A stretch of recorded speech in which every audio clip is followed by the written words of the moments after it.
सास भी कभी बहू थी।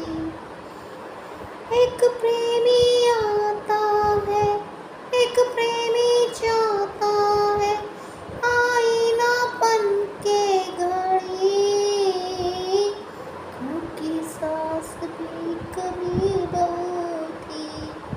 हेलो फ्रेंड्स, कैसे हैं आप? बढ़िया, मस्त रहिए, उड़ान एंटरटेनमेंट का मज़ा लेते रहिए। एकता कपूर का यूनिक शो यानी कि क्योंकि सास भी कभी बहू थी का नया सीज़न शुरू हो चुका है। आज सोशल मीडिया के हर पेज पर उसके रिव्यू दिए जा रहे हैं कि लोगों को उसकी कहानी कैसी लगी, लोगों को उसकी कास्ट कैसी लगी, लोगों को उसका गाना क्या फिर से वही यादें ताज़ा कर गया, या फिर लोगों को जो नई ड्रेसें हैं वो कैसी लगी। देखिए, क्योंकि सास भी कभी बहू थी, ये नाम ही बहुत है शो के लिए कि जो कि लोगों में फिर से वो जुनून लग गया। लेकिन लगता है कि शायद इस शो में कुछ ऐसा था नहीं जो दिखाना था, लेकिन फैंस की डिमांड, फैंस का बहुत कुछ इसमें देखा गया, तो शायद एकता कपूर और चैनल्स ने सोचा क्यों ना यही शो है जो कि लोगों को फिर से स्टार प्लस पर लाया जा सकता है, और ये शो बनाया गया। ऐसे में मैं ये कहूँगी कि फर्स्ट एपिसोड जो दिखाया गया वो काफ़ी ऑसम था। जैसा सोचा था कि एकता के शो की कहानियाँ वैसी होती है, बिल्कुल डिफरेंट थी, बिल्कुल डिफरेंट। डिफरेंट का मतलब मैं यही कहूँगी कि मुझे ये कहानी कुछ कुछ अनुपमा जैसी लगी, कि अनुपमा के बिगड़ैल बेटे, तुलसी के गोद लिए बिगड़ैल बेटे, या फिर हम ये कहेंगे उसका जो पति दिखाया गया है। वैसे मैं सही कहूँ, मुझे क्योंकि सास भी कभी बहू थी में सीज़न 1 में रोनित रॉय मिहिर के रोल में ज़्यादा पसंद आए थे। वो काफ़ी बेस्ट थे, भले ही अब वो इस शो का हिस्सा नहीं है, उन्होंने शो को मना कर दिया, उनके पास गुड अपॉर्चुनिटी होगी। लेकिन एकता के पास कमी थोड़ी है, उन्होंने अमर उपाध्याय को लाकर खड़ा कर दिया। अमर उपाध्याय पहले भी शो का हिस्सा रह चुके हैं, लेकिन वो तुलसी के सामने वाकई यार बहुत छोटे लग रहे हैं। अगर ये टॉपिक आता है ना, जैसे अनुपमा की तरह कि तुम अपनी शक्ल देखो और मुझे देखो, तो यार इन पे बिल्कुल फिट बैठता है। अब तो मुझे अनुपमा लग रहा है तुलसी के सामने बहुत जवान है यार। तुलसी तो जो है जोड़ी नहीं बन रही है, जो मिहिर और तुलसी की जोड़ी लोगों के दिलों में थी ना, वो मुझे यादें ताज़ा हो गई।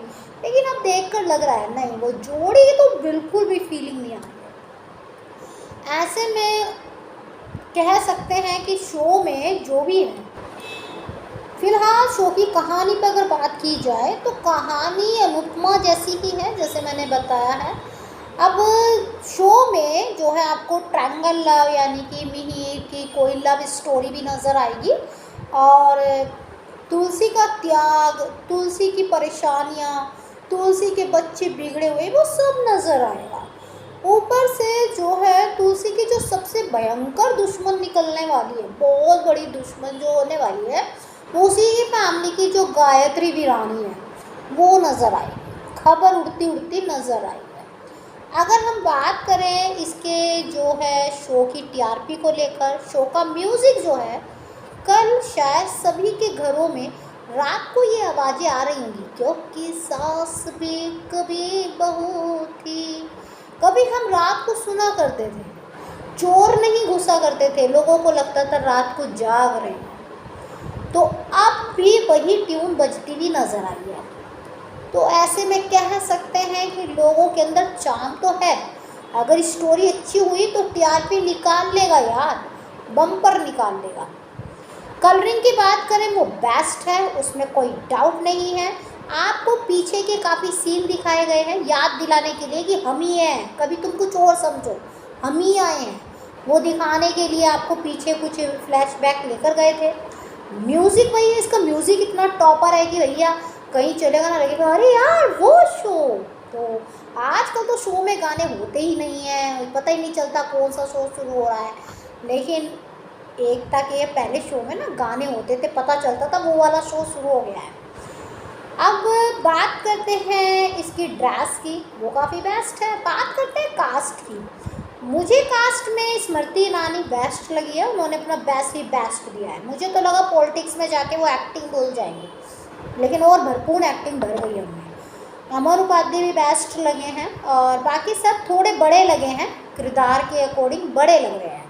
और बाकी न्यू जो जनरेशन दिखाई है वो शायद न्यू जनरेशन ओल्ड जनरेशन के सामने फीकी पड़ रही है। हो सकता है कहानी अच्छी होगी तो लोग एक्सेप्ट करना शुरू कर देंगे धीरे धीरे। ऐसा नहीं है कि जो है शक्ल सूरत बाद में देखी जाती है, पहले जो है स्टोरी देखी जाती है। तो स्टोरी की अगर बात करें तो स्टोरी ऑसम है। सासू भले ही जिंदा ना हो तुलसी की, लेकिन भूत बनकर आपको नज़र आ ही जाएगी, मैं जिंदा हूँ, भाग मत जाना कहीं, घर को सुधार के जाना। तो ऐसे में अगर मैं कहूँ तो 4 स्टार इसको मिलने चाहिए। न्यू कास्ट को एक्सेप्ट करना, और जो कास्ट थोड़ी बड़ी दिखाई है और एज उनकी शो में कम दिखाई जा रही है, वो थोड़ा सा मुझे माइनस पॉइंट लग रहा है। और अगर बात करें इसकी टीआरपी की, तो टीआरपी इसकी 1.7 मैं कह सकती हूँ, इससे ऊपर भी जा सकती है, लेकिन 1.7 मैं बोल सकती हूँ। और कह सकती हूँ कि ये शो शायद टॉप 5 में एंट्री कर जाए। बाकी फिर डिपेंड करता है स्टोरी कैसी होगी, और फिर पता चलेगा शो कौन सी पोजीशन में होगा। अगर आपने भी देखा है तो कमेंट करके ज़रूर बताइए। बाकी जानकारी के लिए लाइक सब्सक्राइब दोनों बनता है।